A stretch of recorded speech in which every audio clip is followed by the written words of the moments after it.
If you've been watching my videos, then you've seen me write a lot of acid and base reactions, almost always using a reversible reaction arrow, meaning reactions that are both going forward from reactants to products, or reactants that are a reaction that's going in reverse from products to reactants. You may have recognized these if you've been doing any chemistry up until this point as something that will be able to reach a state that we call equilibrium, where the forward and reverse rates end up being equal. As with all equilibrium reactions, this one too has what we call an equilibrium constant. And to understand this a little bit further, let's take a look under the camera. So when we're dealing with an acid, I have often written an acid as HX, where H is the proton that is able to be donated, and X is the negative part that is going to become our conjugate base. They react with water. And this is something that you've seen me do quite often. And I always tell my students that acids and bases, for the most part, we look at what happens when we dump them in water. And you may think that's boring, but for those of us who are chemistry nerds, we think it's super awesome. Okay. Acids donate a proton, so that H from the HX is going to donate its proton, and that's going to produce our hydronium ion, H3O+, and it's going to produce our conjugate base. So in this case, I'm just calling that X negative. This is our acid, and as you notice, I've written it with a reversible reaction arrow, meaning that this could actually reach a state of equilibrium. And that means it needs an equilibrium constant. Remember, equilibrium constants get the letter K, but since this is the constant of an acid, we write it as Ka. It, like all equilibrium constants, is going to be products divided by reactants. So it's going to be the concentration of H3O plus multiplied by the concentration of the conjugate base divided by, keep in mind, water is a liquid. It does not go in this reaction, in this equilibrium constant. So all we have is the actual acid itself. And that is our equilibrium constant for an acid. But if you've been watching, you've noticed that as long as we're dealing with a covalent base, then that covalent base will also ionize, meaning that it will react to produce ions. And so I'm going to write this as my base, is just the substance M. We use M because there is no M on the periodic table, and we need a substance that can accept a proton. So substance M is my base, and it also is going to react in water, because what we're doing is dumping stuff in water and seeing what happens. This is going to act like a base, so it's going to accept a proton, and that's going to leave us with OH minus, but it's also going to leave us with our conjugate acid. This too is an equilibrium reaction, so we can write an equilibrium constant, but because it's the constant of a base, we call it the Kb. So this is going to be the concentration of OH minus multiplied by the concentration of HM, our conjugate acid, all divided by our original base's concentration, keeping in mind water is a liquid, so it is not included in an equilibrium constant. Because these are equilibrium constants, like all equilibrium constants, they will have a numerical value.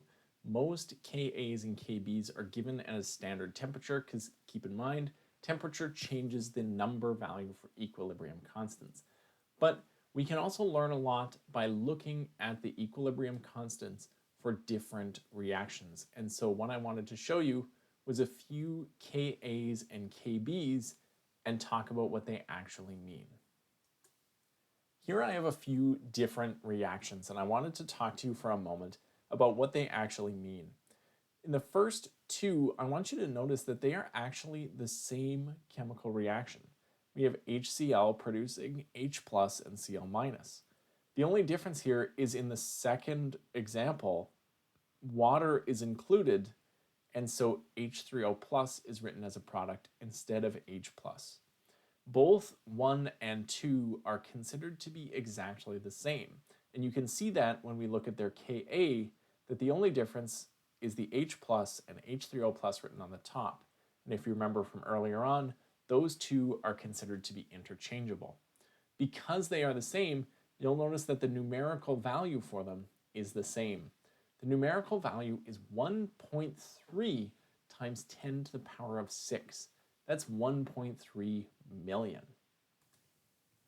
The other thing you may notice is this Ka is so extremely large that there is not even an equilibrium arrow shown.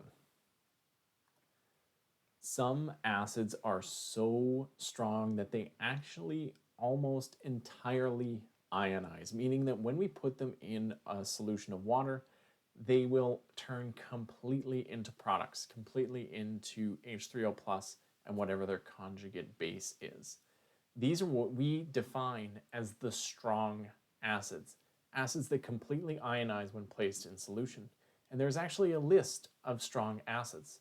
You see, these are the strong acids: perchloric acid, hydroiodic acid, hydrobromic acid, hydrochloric acid, the first proton of sulfuric acid, and nitric acid. You may also notice these are all halogens, and one is specifically missing, and that is hydrofluoric acid. This is not a strong acid and is considered to be a weak acid. The reason why? It has hydrogen bonding. And so it's actually able to hydrogen bond with itself, creating too strong of a pull for that H to be able to fully ionize in solution. Strong acids typically have very high Kas because they are able to fully ionize in solution. That means any substance that does not fully ionize into solution and has significant amounts of both products and reactants is defined by the term a weak acid. To give you an example of a weak acid, when we look back at this and we see HCHO2, it has a Ka of 1.8 times 10 to the minus 4. You'll also notice because of that lower Ka, it has equilibrium arrows shown. That makes it what we would define as a weak acid. Weak acids don't fully ionize, and then that means that they actually have equilibrium that needs to be worried about. The other thing we need to think about here are bases. We determine the strength of bases by the size of their KBs, and the KB is the equilibrium constant. The higher the KB, the stronger the base.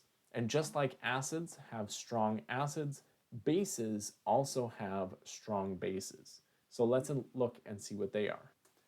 This is our list of strong bases. And you'll notice that they're actually all ionic compounds. They all have OH as their anion, and they all come from the first and second columns when we look at their cations. So this is what defines a strong base, and it is important to understand that the strong bases do not ionize. Instead, they dissociate. Because they are ionic, they actually just get split apart by water.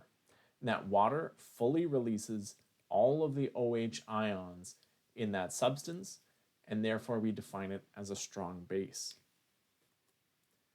On the other hand, when we look at some base reactions, something like ammonia is a covalent compound, and it has a Ka that is much lower, meaning that it's considered to be a weak base. Weak bases, much like weak acids, have equilibrium, and that equilibrium means that there are significant amounts of both products and reactants in a solution. The strength of acids and bases is determined by their equilibrium. It actually has nothing to do with how dangerous or how cautious we should be around an acid or a base. That is more about concentration. A highly concentrated weak acid can be an extremely dangerous thing to be around. And so it's important to make sure you know what you're working with and not just rely on these terms, because the terms strong and weak when it comes to acids and bases specifically relate to equilibrium. And I hope this helps you get a handle on what we mean when we determine if something is a strong or a weak acid or base, and how that relates to the equilibrium of that solution. So thanks for watching, and I'll see you next time.